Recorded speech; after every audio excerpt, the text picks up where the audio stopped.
Qué gusto saludarle nuevamente en estas las realidades y opiniones de México Prioridad, transmitiendo hoy nuevamente aquí desde la ciudad condal, Barcelona, que es una ciudad espectacular. Por si usted no la conoce, créame que se lo recomiendo, teniendo todo absolutamente lo que cualquier viajero de cualquier parte del mundo pueda necesitar. Y entre eso, pues tiene arte, y arte en cualquiera de sus expresiones, que precisamente ahora la doctora Enid Negrete nos hará favor de compartir. Enid, ¿cómo estás? Muchas gracias por recibirme. No, muchas gracias a ti por ayudarme a difundir mi trabajo. Yo creo que es una obligación que tenemos entre todos los mexicanos el promover, el difundir lo que somos y lo que hacemos, porque la verdad tenemos una riqueza cultural que hay que presumirla, es digna de admirarse. Pues lo primero que tenemos que hacer, en mi opinión, es conocerla, porque la verdad es que la desconocemos bastante. Para mí el hecho de vivir en Barcelona me ha ayudado muchísimo a ver la perspectiva real de qué es nuestra cultura y de cómo se manifiesta. Creo que el tiempo que yo estuve en México le debe de pasar a mucha gente, pues es estar dentro del bosque, ¿no? Entonces realmente solo ves árboles. Cuando te alejas es cuando puedes tener una perspectiva real de qué es lo que se ha hecho, y además en un campo que la mayor parte de nosotros consideramos que no es nuestro, que es la ópera, ¿no? Y consideramos que eso no forma parte de nuestra tradición musical o de nuestra tradición artística, y eso es un gran error. Esto se debe a que nuestra cultura no favorece el que nos reconozcamos en todo lo que somos y lo que tenemos y lo que hacemos. Yo creo que sí, y también en una idea que para mí es muy triste, que es la idea de que hemos sido los vencidos. Y la verdad es que nosotros fuimos los vencedores. Es decir, venimos de las dos partes, de los que vencieron y de los que fueron vencidos entre ellas. Exactamente. Y lo cual hace una riqueza de raza fantástica. Por una parte, y por la otra nos da las dos visiones. Y yo creo que esto es una cosa que no hemos entendido del todo. Siempre vemos el virreinato como una época en la que se ha perdido o se pierde gran parte de nosotros, y la verdad es que no, la verdad es que construyó gran parte de nosotros. No hay ningún pueblo en el mundo, ninguno, que no haya sido conquistado alguna vez. Claro, si no fueron los españoles, fueron los vikingos, y si no fueron... Claro, los romanos, los íberos, sí. O sea, yo en este sentido creo que tenemos que tener una perspectiva distinta, y la verdad es que siempre nos hemos sentido los vencidos, y esto no es así. Y también tenemos que entender una cosa, digamos que una cosa es lo que nos han contado que somos, y otra cosa es lo que realmente somos, ¿sí? ¿Por qué digo esto? Bueno, porque siempre se ha pensado que la ópera es un arte extranjero, que es un arte que pues no nació, exacto, y que no nació con nosotros, ¿no? Que nos lo vinieron a imponer, y no es cierto. El primer compositor de una ópera en toda América, nacido en América, fue un novohispano, es decir, alguien que nació en nuestro territorio, que se llamaba Manuel de Sumaya, y en 1711, 100 años antes de que se declarara la Guerra de Independencia, estaba escribiendo la primera ópera mexicana. Y esto, pues podemos decir, hombre, tampoco es para tanto, pero es para mucho. No, claro que es para tanto. Tan es así que tú me estás diciendo, y yo siento la emoción a flor de piel por mi ignorancia, por mi desconocimiento de este tipo de realidades. Es que además este señor, o sea, aquí hay muchas cosas que decir. La primera es la comparativa, ¿sí? La primera ópera escrita en Estados Unidos por un estadounidense se hace casi 200 años después de esto. 200. Sí. Y la primera ópera escrita por un ruso, o sea, nuestra tradición es muchísimo anterior que muchísimas de las culturas que nosotros consideramos operísticas por excelencia. Por supuesto que Italia no, pero sí podemos hablar de Bélgica, por ejemplo, o podemos hablar de Finlandia, que es el país que actualmente más invierte en ópera, y sin embargo su tradición es la más corta. Esto por una parte. Por la otra, este señor del que les estamos hablando, Manuel de Sumaya, es una persona verdaderamente extraordinaria, entre otras cosas porque su acta de nacimiento está registrada en el libro de naturales mulatos o sea, mestizos sí, y negros. O sea que no era un español, no era hijo de españoles, ni muchísimo menos. Ese señor era un natural. No. Exactamente. Sí. Y por más que en los cuadros me lo ponen blanquito, pues seguramente no lo era, ¿no? Esto por una parte. Y por la otra es que él deja el poder, porque llegó a ser el hombre más poderoso del arte en México, y lo deja para irse a Oaxaca. Pues algunos dicen que por una historia de amor Que no sería nada difícil. que no sería nada difícil, y otros dicen que precisamente porque ahí estaban sus raíces. No lo sabemos a ciencia cierta, aunque hay muchos estudios sobre él, aunque hay muchos estudios sobre su música, pero tenemos este primer enlace con una idea que tendríamos que rescatar, y es que la historia emocional de nuestro pueblo se ha cantado con ópera. Y esto existe. Tenemos una cantidad enorme de compositores sin valorar, tenemos una cantidad increíble de cantantes sin valorar y sin poner en su justa medida. Hace muy poquitos días, yo tuve un encuentro realmente muy emocionante con todo lo que una mujer extraordinaria como Oralia Domínguez hizo en la Scala de Milán, y que ella se murió absolutamente resentida porque nadie la reconoció.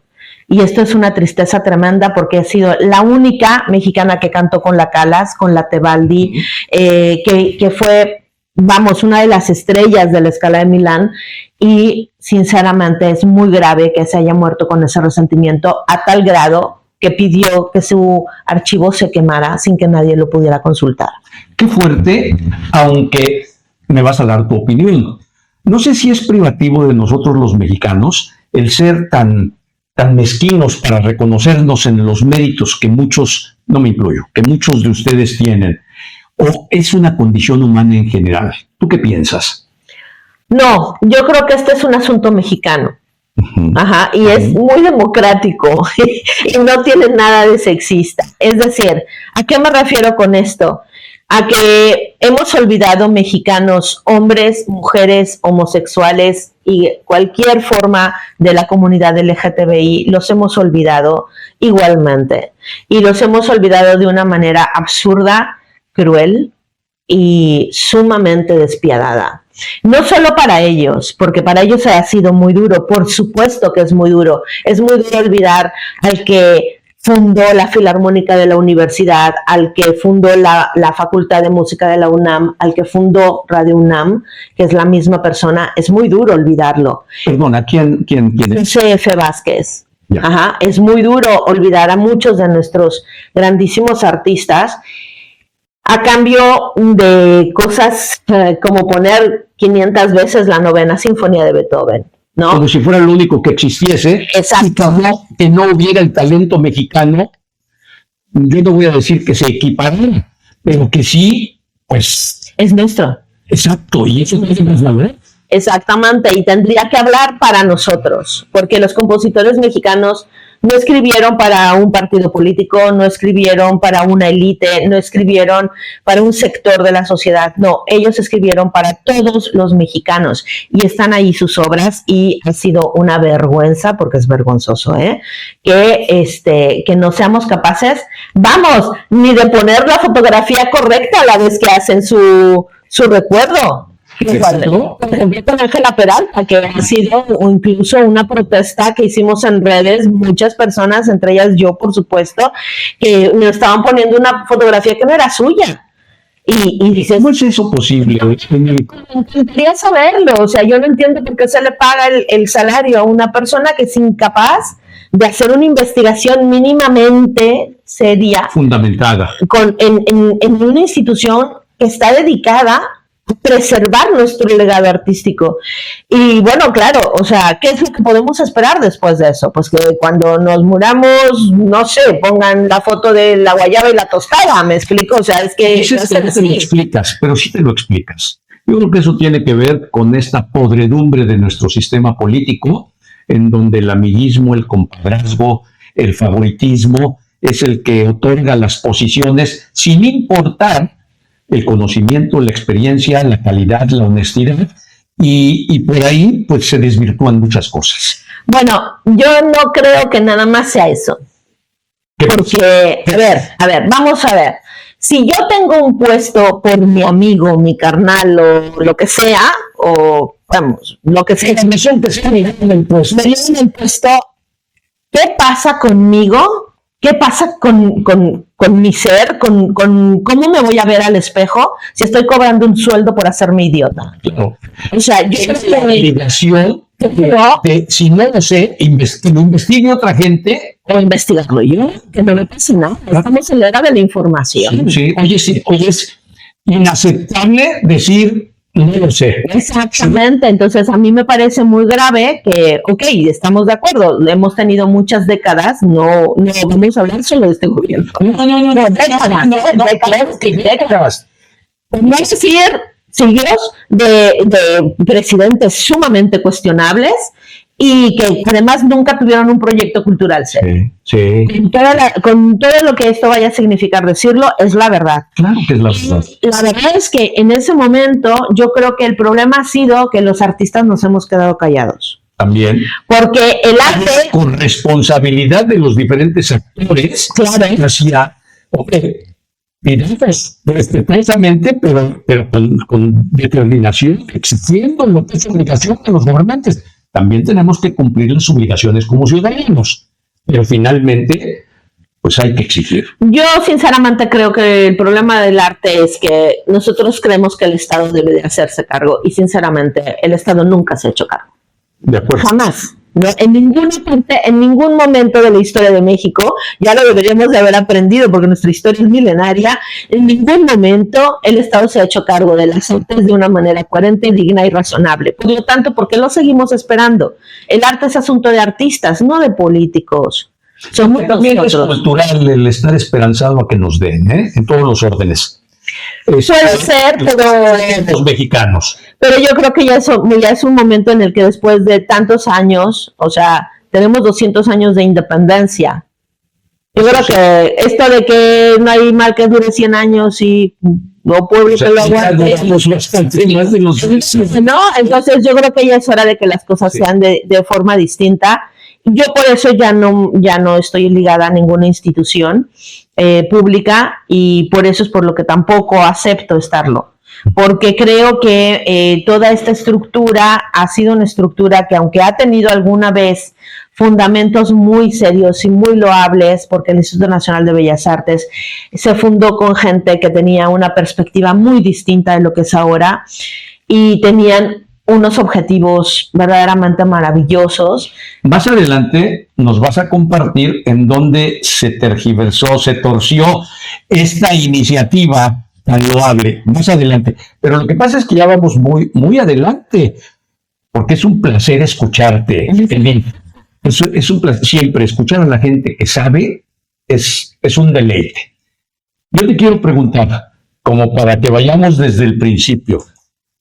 Tú tienes aquí 22 años, sí, pero eres mexicana. ¿De qué parte de México? De la Ciudad de México. La Ciudad de México. Sí. ¿Y estudiaste en dónde, Enid? Bueno, yo estudié tanto música como teatro. Hice la carrera en la Facultad de Humanidades de la universidad. Sí, de literatura dramática y teatro.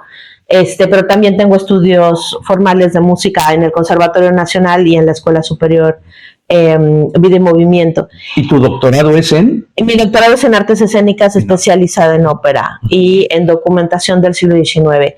Y la hice en la Universidad Autónoma de Barcelona. Uh-huh. Bueno, yo me vine aquí porque estaba harta de México. Yo me vine aquí con toda la idea de no volver y me vine aquí... Qué fuerte un comentario de esos. Claro, yo estaba cansadísima y de hecho, sinceramente pensaba que nunca iba a volver. Eso fue lo primero que pensé cuando llegué aquí, porque me enamoré de Barcelona y yo dije, pues aquí o lo hago aquí o no lo voy a hacer nunca. Entonces, yo ya tenía 33 años en ese momento. Cuando yo llego aquí... Estabas muy jovencita todavía. Sí, pero la verdad es que mi único sueño era hacer la ópera bien. Y eso era algo que era imposible en México. Yo estaba harta de Laurita, del Esque, del no tenemos dinero, de las corruptelas, de las mentiras. ¿No tenemos dinero para qué? Porque para otras cosas, claro que sí tienen dinero.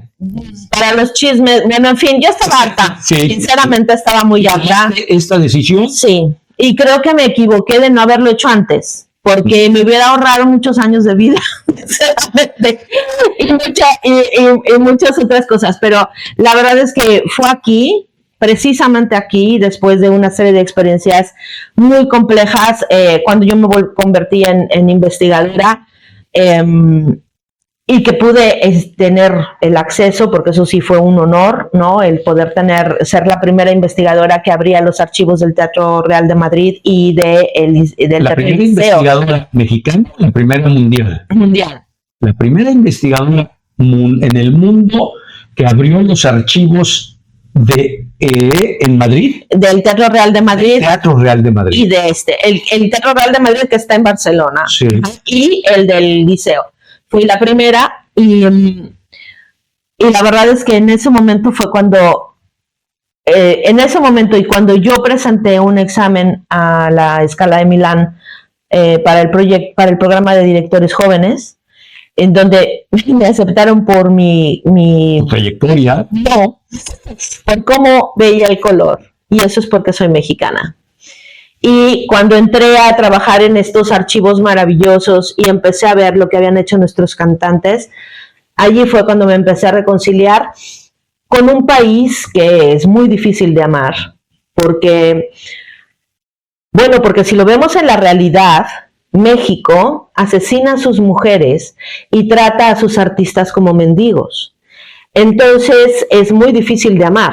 Pero cuando tú ves lo que han hecho nuestros artistas, cuando tú ves el respeto que se han generado aquí, cuando entras a trabajar al Gran Teatro del Liceo de Barcelona y uno de tus compañeros te pregunta, ¿qué haces aquí si la ópera en México debe de ser maravillosa? Y tú lo reconocen aquí y en México ni idea tenemos.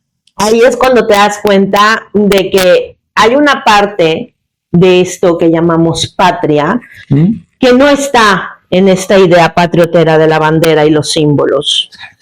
Mucho más allá de... Muchísimo más allá, y que implica todo lo que esta gente maravillosa durante tantos siglos.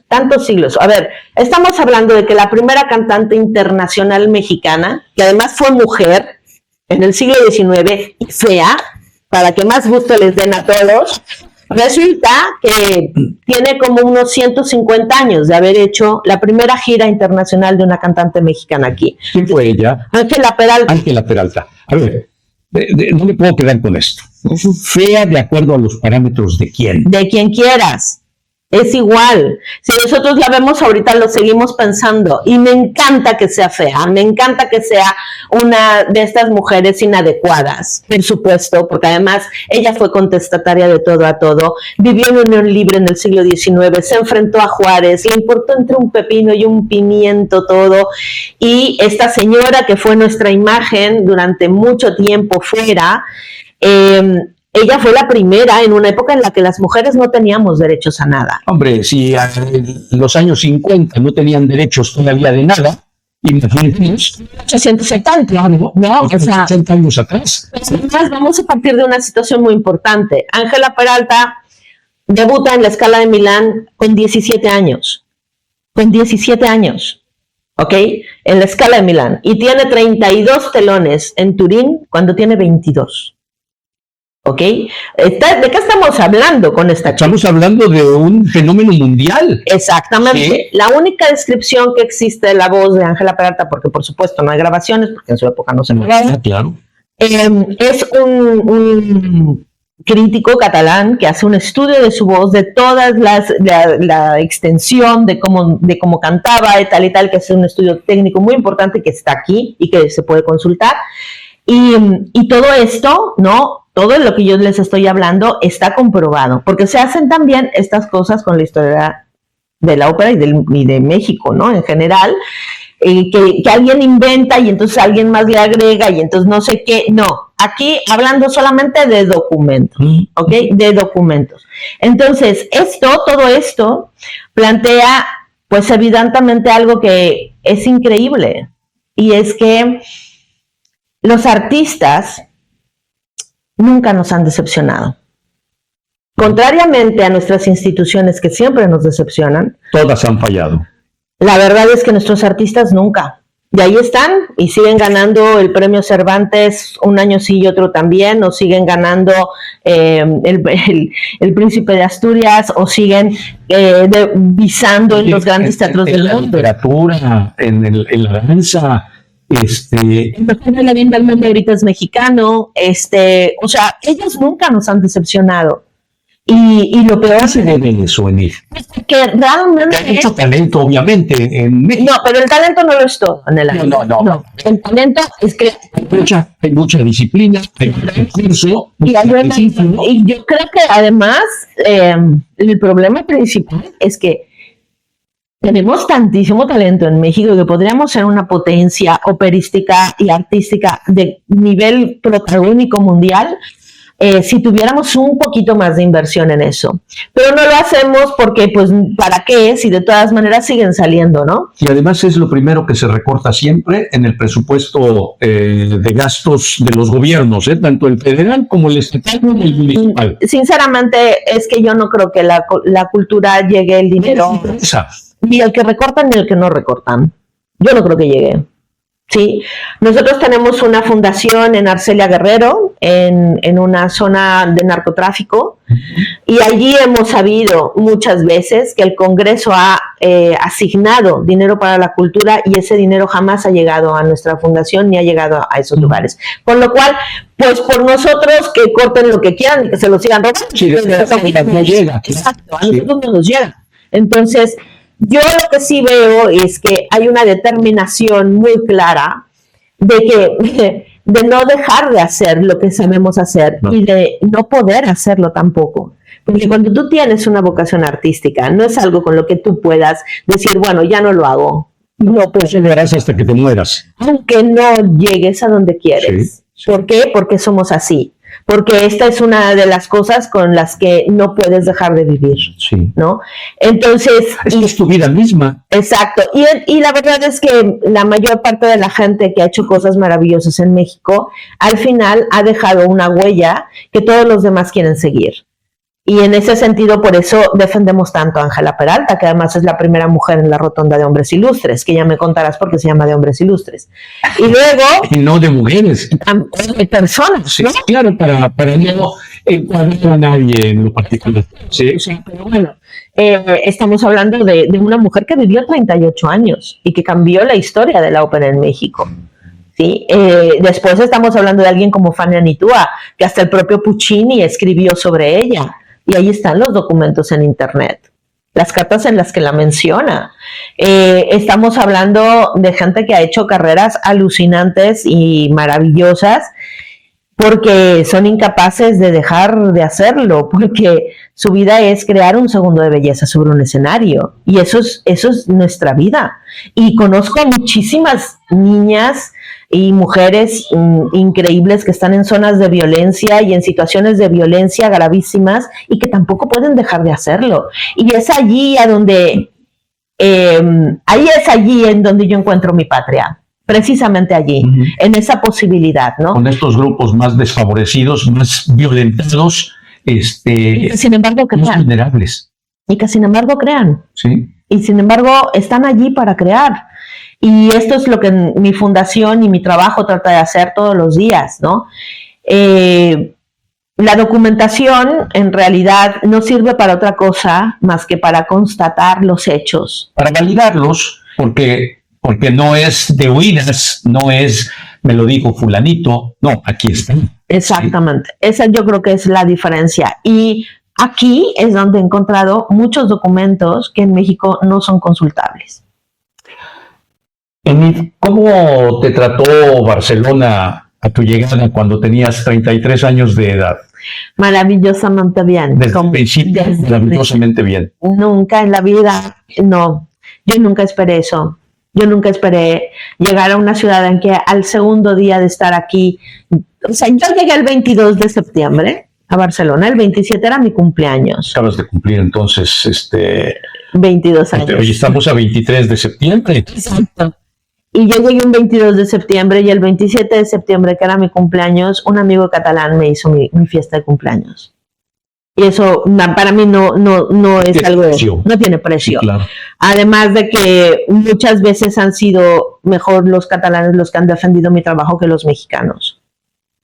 Y me lo han valorado muchísimo más. Aquí me han abierto las puertas. Yo no soy nadie en México y sin embargo aquí en la Biblioteca Nacional de Cataluña, si pones mi nombre aparece todo lo que he publicado.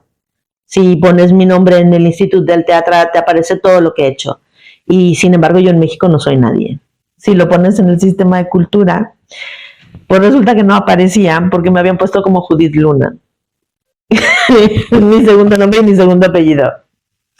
Así de grave. Son cosas inaceptables, o sea, por más que... Pero es que eso va a pasar siempre, así somos. O sea, yo no me espanto ni me asusto y todo el mundo... No, sobrepones a eso y dices, esto me viene... Pero es que eso va a ser así. Ha habido muchas mejores que yo, que han hecho mucho más que yo y a las que hemos olvidado de una manera injusta y de una forma alucinante. O sea, la primera mujer que hizo una función de ópera en el Palacio de Bellas Artes fue una mujer. Fue una mujer. La primera compañía que se presenta allí es la de una mujer. Y después se presenta la de Vázquez y tampoco se le reconoce. ¿Por qué me van a recordar a mí? ¿Por qué me van a recordar si a mí sí? A la mayor productora que hemos tenido en el Instituto Nacional de Bellas Artes, que fue capaz de traer a la Caballé, a la Nilsson, a Beverly Hills, a todas las estrellas habidas y por haber, Victoria de Los Ángeles, la Zuliotis, a todas ellas, durante 15 años la hemos olvidado. O sea, ¿por qué me van a recordar a mí? No nos van a recordar, por supuesto que no nos van a recordar, pero a mí me da exactamente lo mismo. A mí lo que me importa, sinceramente, ya no es que mi país me recuerde o no me recuerde, es dejar las migas para que la gente que quiere investigar se entere. Pero no solo eso, sino realmente apoyar a las chicas y a los cantantes. Hay talentos que ahí están. Sí, claro. Y que se están ganando los lugares pero además en todos los países europeos. Sí, sí. ¿Sí? Ahorita hace la semana pasada, el lunes pasado, fue un mexicano el que acaba de ganar el primer premio de Logroño, pero además el premio a la mejor interpretación de canción española. O sea, en España ganó un español, ganó un mexicano. Entonces dices, ¿qué estamos haciendo? ¿Quién es este muchacho? Carlos Fernando Jurado.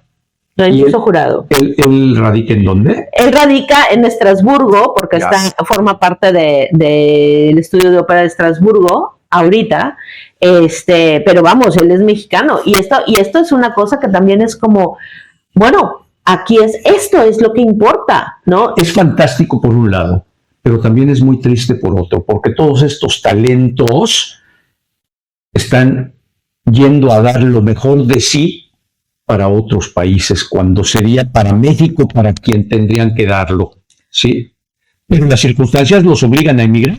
Bueno, sí, eso es lo primero. Si tú quieres una carrera medianamente decente, tiene que ser fuera de México. Ahora, una cosa que también es cierta, hay ahorita una gran actividad de gente que está iniciando pequeñas compañías y pequeños óperas estudio en México, precisamente para poder tener una producción propia. Y estas producciones... Suficiente, sin que dependa de ninguna institución oficial. Algún tipo de subvención, por ejemplo, las becas del FONCA, que ya no es FONCA, o cosas así, ¿no? Pero la verdad es que yo creo que eso es una cosa que se está generando, porque si una institución no puede cumplir las necesidades de una sociedad, la propia sociedad lo genera.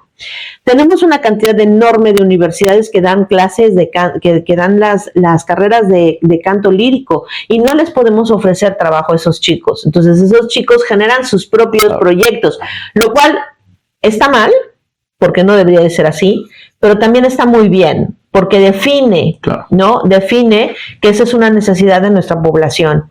Yo no conozco todavía un estado de la República, y me parece que he estado en todos, en donde no haya talento para cantar ópera y en donde no haya gente que le encantaría oírlo.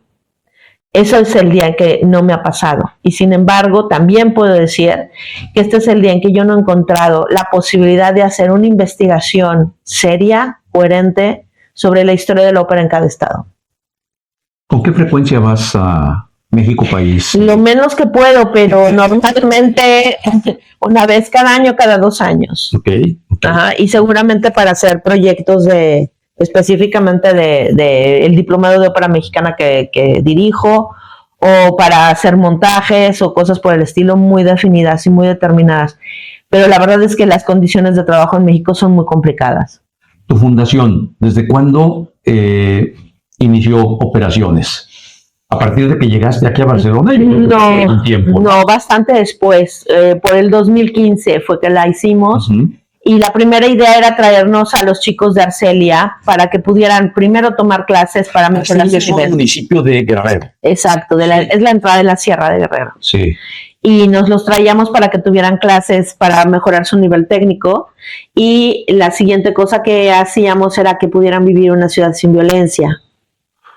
Y eso era la gran experiencia. Eso era impensable para esta gente. La verdad es que sí, tuvimos 12 becarios de este centro y fue realmente muy interesante. Una de ellas hizo aquí su posgrado, luego hizo una maestría en Argentina y ahora sigue en Arcelia haciendo proyectos para mujeres. ¿Cómo financias estos costos? Porque pues eso de palabra se dice muy fácil. Pero ya... La fundación está formada por profesionistas catalanes y mexicanos y todos aportan. Todos aportamos para que esto suceda. Esa es la verdad.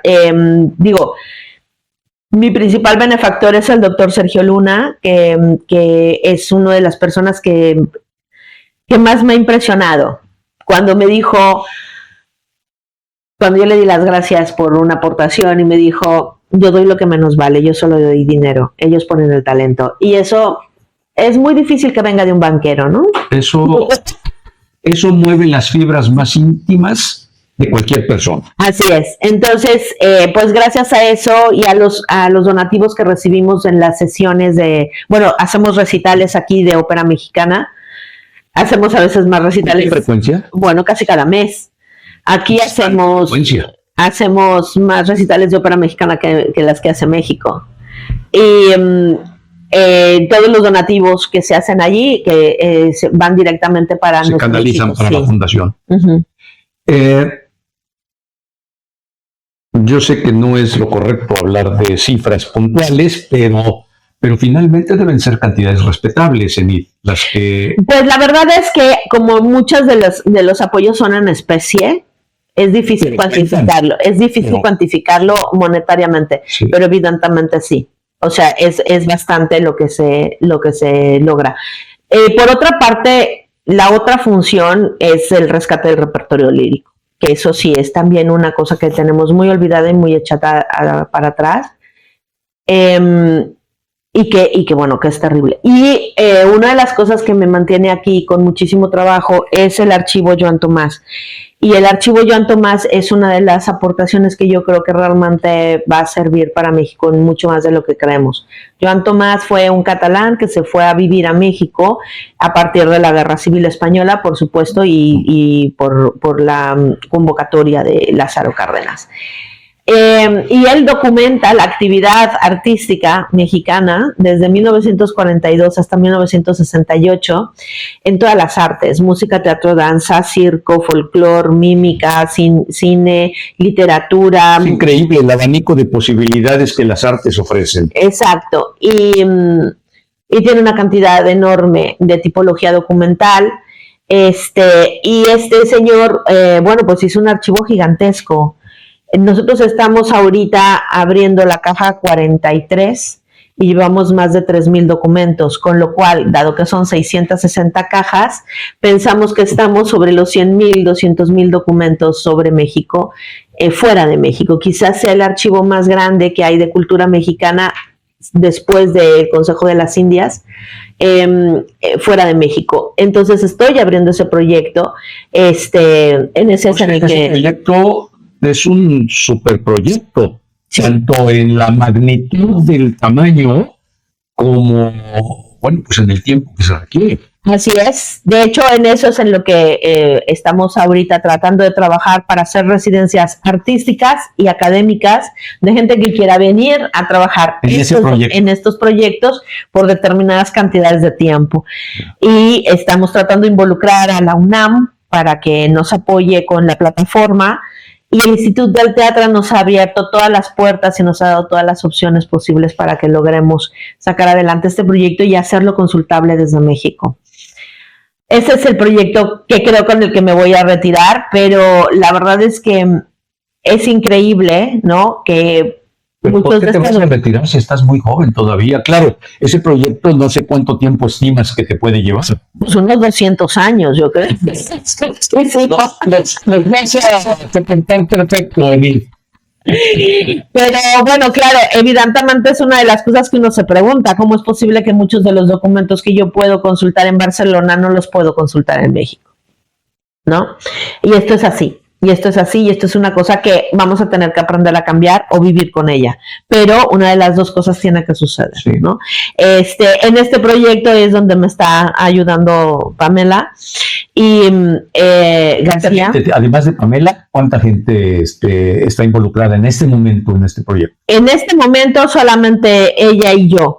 Ya. Pero a lo largo del año hemos tenido 16 personas involucradas en el proyecto que vinieron de diferentes universidades. Ajá. Ahorita como estamos regresando del verano, apenas vamos a empezar a tener las personas de diferentes universidades que vienen a apoyarnos a cambio de hacerlo. ¿En dónde? ¿Físicamente en dónde? En el Centro de Documentación de las Artes Escénicas del Instituto del Teatro de Barcelona. Allí es donde está el archivo y ahí es en donde estamos trabajando. Y ahí es donde nos han dado todas las facilidades para hacerlo. Entonces, básicamente allí es en donde viene. La próxima vez me invitas allá, ¿no? Claro que sí, claro que sí. Oye, te voy a hacer una pregunta que puede ser hasta tonta. ¿Por qué la ópera y no cualquier otro género de la música? Contigo. Bueno, es que yo vengo de una familia dedicada a la ópera desde hace muchas generaciones. Yo me enamoré de la ópera con 4 años. Mi padre era tenor y bueno, mi tío abuelo era Jorge Negrete, entonces había una relación con el canto lírico muy, muy clara. Muy estrecha. Muy estrecha. Jorge Negrete, pues en realidad era cantante de ópera. Lo que pasa es que, bueno, pues evidentemente era muy guapo y el cine lo llamó antes, ¿no? Pero si no, yo creo que él hubiera sido un cantante de ópera. Y además en ese entonces, en los años 40, pues muchos de nuestros cantantes populares eran cantantes de ópera. Sí. Como Pedro Vargas o no sé, el doctor Ortiz Tirado, ¿no? Eran gente con una preparación vocal importante. Entonces yo vengo de una familia de músicos de tradición operística muy fuerte. Y pues la verdad es que yo me enamoré de la ópera desde niña, con 4 años, y nunca he querido hacer otra cosa, nunca. Ha sido la única vez que estuve tentada a otra carrera fue a la astrofísica en la secundaria, pero fuera de eso, que mi maestro de física me decía, deja esas cosas que son unas tonterías, dedícate a la astrofísica. Y la verdad es que luego pienso, igual si hubiera sido igual de difícil en México, entonces... pues es igual, la tomo como segunda carrera, pero yo creo que no hubiera sido igual, porque la astrofísica no tiene nada que ver con la sensibilidad, no tiene nada que ver con el corazón. Hombre, no sí, claro que sí. ¿Como la música? Sí. ¿Como la música? ¿Como las bellas artes? Yo creo que hay un punto de conexión mucho más fuerte del que creemos. Cuando uno estudia matemáticas avanzadas, se parecen muchísimo a la poesía, pero muchísimo. Y el movimiento de las estrellas o cualquiera de estas cosas se puede volver realmente una estética brutal. Es realmente apasionante también. Yo la verdad creo que, también eso iba a ser una problemática en México. Ahora lo estudio como segunda carrera cuando tengo tiempo, lo cual es complicado. Pero sí es otra de mis pasiones. Y la verdad es que creo que es muy difícil dividirlo el conocimiento, ¿no? En estas sobre todo ahora cuando tenemos estas posibilidades, ¿no? De crear tantas conexiones, yo estoy segura que Sor Juana hubiera sido absolutamente feliz en este siglo. Y creo que ella tenía toda la razón cuando decía, es que lo único que yo quiero es poner bellezas en mi entendimiento y no mi entendimiento en las bellezas, ¿no? Y estudio por ignorar menos, no por saber más, ¿no? Yo creo que eso también es una de las... ¡Qué sabiduría! Precisamente el ser tan ignorantes, no lo digo por Sor Juana, lo digo por mí, nos hace decir muchas tonterías. Exacto, eso es lo difícil. Sí. La valentía de la ignorancia es muy dura. Sí, es muy atrevida. La cosa es que yo creo que la gente no se da cuenta de que la ignorancia también puede ser cruel. Ignorar a una persona que ha hecho tantas cosas o ignorar tu propio pasado es una crueldad brutal.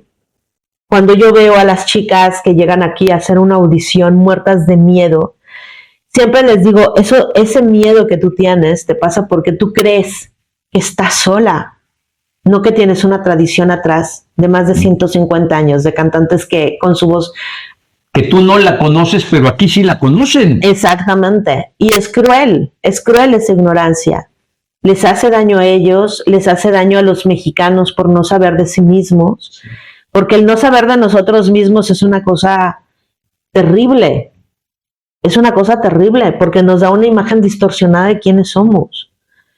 Nuestro país es un país de creadores y los únicos que no lo sabemos somos nosotros. Y eso es tristísimo porque entonces nos creemos la idea de que es un país de narcos, que es un país de corruptos, que es un país de machistas, que es un país de muchísimas cosas, pero la verdad es negativas. Exactamente, pero la verdad es que nosotros a lo largo de toda nuestra historia hemos cometido todos los errores del mundo, todos.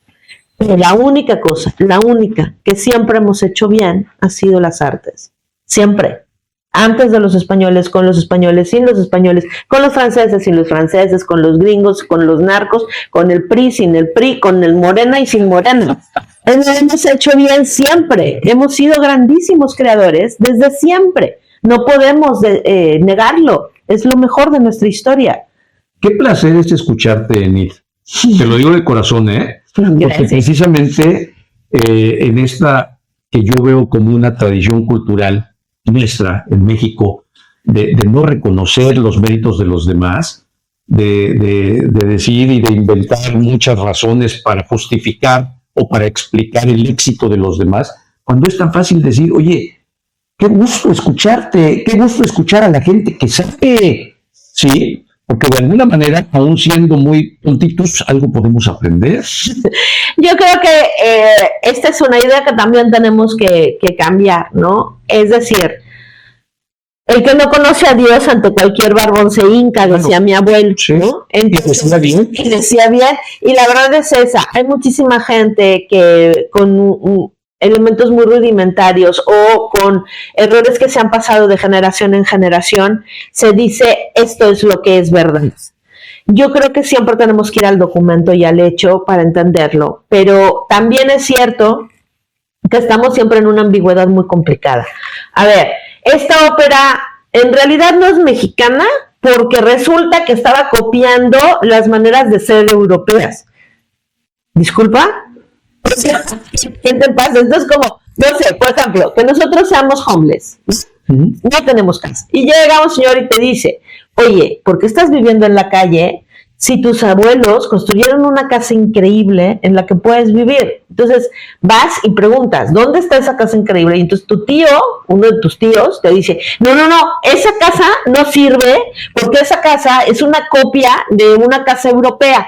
O sea, o sea, y luego otro dice, no, pero es que en una casa de esas tendría, si realmente sirviera, tendría que ser en forma de pirámide, pero en las pirámides la gente no vivía, ¿no? O sea, entonces con todas esas tonteras, lo único que sigue pasando es que seguimos quedando sin casa, ¿sí? Cuando en realidad lo que tenemos atrás de nosotros es una tradición de más de 300 años de compositores increíbles, de arias maravillosas, de voces y de hechos y de retos cumplidos increíbles. Es decir, en 75 años del Metropolitan Opera House, no habían más que visado 3 tenores: Pavarotti, Juan Diego Flores y Javier Camarena.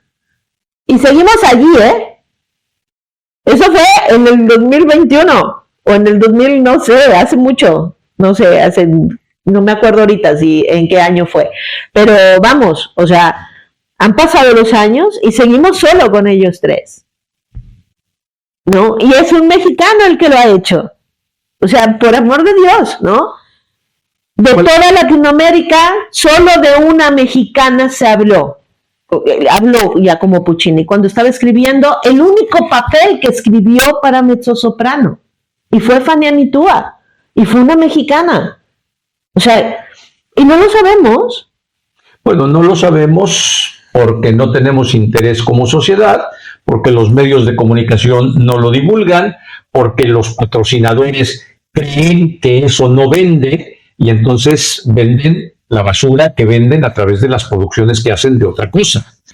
Hay una cosa aquí que también es muy dura, que es el propio mundo de nosotros. Es decir, por ejemplo, cuando yo descubro estas cartas de Giacomo Puccini hablando de Fania Nitua, yo recibo llamadas de investigadoras, compañeras mías, colegas, diciéndome: ¿cómo es posible que rebajes la investigación de tal manera que vayas a presentar esto en Facebook?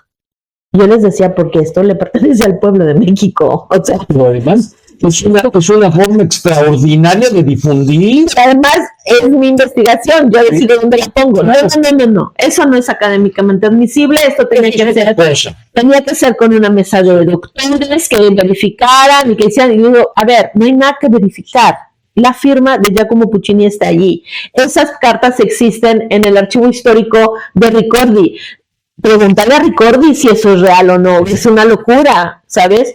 Eso no puede ser, primero. Y segundo, esto lo tiene que saber el pueblo mexicano. Las redes sociales. Y porque no lo voy a hacer ahí. Y me dicen, pero es que ahora te quieres convertir en la investigadora del pueblo. Bueno, pues sí. Es el problema. Entonces dices, o sea, ¿cómo tenemos de equivocada la idea, ¿no? De qué es lo que tenemos que hacer. Todo esto es una cuestión que también tenemos que cambiar. Yo no conozco gente más sabia que la gente que de verdad quiere aprender, ni conozco gente más ignorante que la gente que cree que lo sabe. Sí. Esa es la verdad. Yo conozco muchos campesinos que nunca han leído un libro porque no saben hacerlo, pero leen música. Y conozco muchos niños que no hablan mi idioma, pero leen música. ¿Sí? En mi fundación hay varios. Y también conozco muchos académicos que jamás voy a entender, que nunca voy a poderme poner de acuerdo con ellos. Porque vivir del Estado o creer que porque vives del Estado tienes autoridad, me parece una barbaridad. Y eso es una cosa que ha pasado muchas veces. Y de la misma manera puedo hablar de gente que ha dedicado su vida, es decir, ha estudiado 10 años en un conservatorio, se ha peleado con su familia por ser músico y después, cuando tiene un atril o un lugar en un coro, se convierte en un burócrata de la música y traiciona todo. ¿Qué es ser un burócrata de la música? Es vivir para que te paguen un sueldo, te den el bono, te arreglen no sé qué, y te importa un cuerno hacer música nueva, te importa un cuerno tener un nivel, te importa un cuerno estar preparado para tu trabajo. ¿Cuánta gente del coro de la Ópera de Bellas Artes ha hecho lucha escénica, esgrima o equitación para poder ser un buen corista? ¿Cuántos de ellos leen música contemporánea? ¿Cuántos de ellos leen a primera vista? ¿Cuántos de ellos pronuncian bien el francés, el ruso, el italiano, el alemán? Eso, por principio, debería de ser la base misma. Y no es así. Dan 16 funciones o 20 funciones en un año. Y cobran todos los meses bonos, aguinaldos, prestaciones. ¿Qué tiempo tendrían para hacer todo esto que tendría que ser su obligación, sí, y no lo hacen. ¿Y por qué no lo hacen? Pues porque ya tienen un salario y porque ya tienen una plaza y ya está, y está bien, y entonces entre menos trabajen y más cobren, pues mejor. En ese momento se ha perdido la esencia de para qué uno es artista. Ya. En ese momento pierdes todas las razones para ser la razón. Y entonces eso es muy grave. Pero además es muy grave si tú lo único que quieres cantar son 15 títulos al año, siempre repetidos. Hay un momento en que es hartante, ¿no? Eso desde el punto de vista de la música misma, pero además, ¿en dónde queda la responsabilidad social de ustedes como músicos también? A mí eso es lo que me parece más grave, porque la Ópera de Bellas Artes creo que tiene un costo enorme para resultados muy pobres y no nacionales, centrados solo en la Ciudad de México. Muy poquitos estados, Guanajuato, alguna otra salida por allí y ya. Y eso no puede ser. Eso no puede ser. Si es la Compañía Nacional de Ópera, debería de funcionar de otra manera. Pero claro, eso significaría mover toda una estructura sindical y toda una estructura institucional, y eso es mover Bellas Artes piedra por piedra. Y simplemente el hecho de mantenerlo trabajando ya es un trabajo gigantesco. El hecho de estrenar una ópera argentina como lo van a hacer ahora es un hecho increíble. Ajá. Y ya es un trabajo gigante, y eso es lo que es terrible, porque debería de ser lo normal, ¿no? Pero bueno, en cualquier caso, yo creo que no tengo tiempo para ponerme a exigirle a las instituciones que hagan su trabajo. Yo soy cabeza de 6 proyectos diferentes, tengo cantantes listas para hacer audiciones por el mundo, tengo proyectos preciosos y trabajo con gente joven, encantadora, con ilusión en los ojos. No tengo por qué pensar en una institución que tiene un cáncer interno brutal y que me ha dado los peores años de mi vida. ¿Así? Sí, los años que yo trabajé en el Instituto Nacional de Bellas Artes, en la Ópera de Bellas Artes, fueron los peores de mi vida. Y no pienso volver allí jamás. Y precisamente por eso, ¿no? Porque allí no hay una ilusión por hacer las cosas. Ahí matan bien las ilusiones. Ahí es que ni siquiera nacen. Ni siquiera nacen. O sea, no hay una ilusión por hacer las cosas bien. No hay una ilusión por ser la voz del país, la ópera del país, la historia emocional de nuestro país. No hay una ilusión por eso. Enid, yo no quisiera que cerráramos esta entrevista con ese comentario tan fuerte. Mejor, a partir de que hagamos el compromiso, si tú lo permites, que hagamos una segunda parte de esta entrevista, pero que me permitas estar en estas instalaciones de este centro. Claro que sí, podemos hacerlo. No será en breve, pero quiero decir, la próxima ocasión, eso ya será una muy buena noticia. Pero por lo demás, cierra con algo positivo, ¿no? Bueno, yo creo que es muy fácil pensar que un país como el nuestro no tiene derecho a perder la esperanza. ¿Por qué? Bueno, pues porque siempre vamos a tener precisamente a esas jóvenes, a esos jóvenes, en cualquier situación que no podemos ni imaginar la mayor parte de nosotros, pero que siempre van a estar dispuestos a entregar su vida por crear un segundo de belleza. Y eso es la patria, de verdad. Eso es verdaderamente superior en el ámbito espiritual para cualquier persona. Claro. Pues tal lo es que, mira, esas... Entonces, que siempre... Oye, eso habla de tu sensibilidad, eso habla de tu corazón, eso habla de tu amor, y eso habla de lo que como mexicana, a pesar de todo, estás orgullosa, aunque te hayan cerrado las puertas desde jovencita. No, lo malo es que las abren y quieren que uno se vaya para allá, pero no. Enid Negrete, qué gusto, de verdad, qué placer. Y no sabes cómo te agradezco y cómo me encanta que hayan brotado estas lágrimas. Me encanta porque quiere decir que de alguna manera tú solita o yo algo por ahí moví para que esas fibras sensibles afloraran de esta forma. Gracias. Gracias, Enid. Gracias a usted. Nos vemos en las próximas realidades y opiniones de México Prioridad. Pásenla bien.